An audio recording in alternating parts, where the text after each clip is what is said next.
Here's today's In Touch reflection, called to take care. Today's reflection is based on verses 4 through 15 of Genesis chapter 2. This is the account of the heavens and the earth when they were created, in the day that the Lord God made earth and heaven.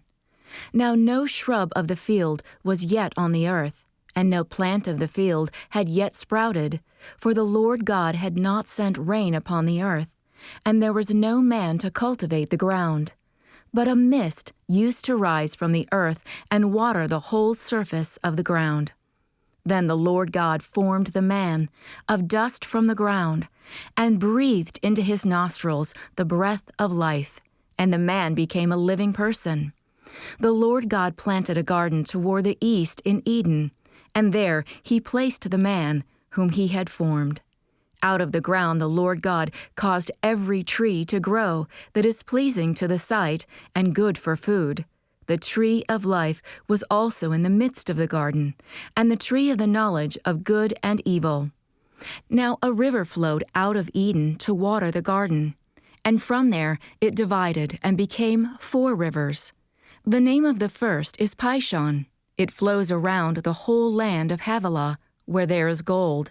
The gold of that land is good. The bdellium and the onyx stone are there as well. The name of the second river is Gihon. It flows around the whole land of Cush. The name of the third river is Tigris. It flows east of Assyria.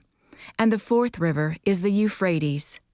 Then the Lord God took the man and put him in the Garden of Eden to cultivate it and tend it.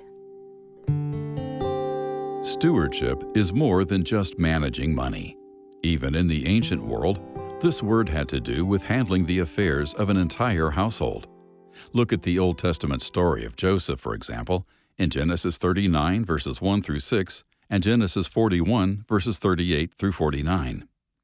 He became the steward for Potiphar's household, and his job was to responsibly manage everything the family owned.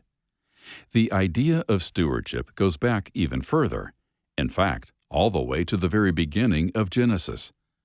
Upon fashioning humans to bear His divine image, God charged them to imitate Him.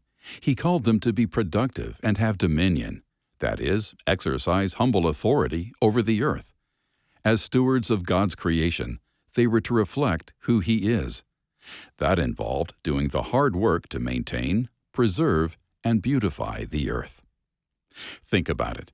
If you're a Christ follower, what in your life has God invited you to cultivate and oversee?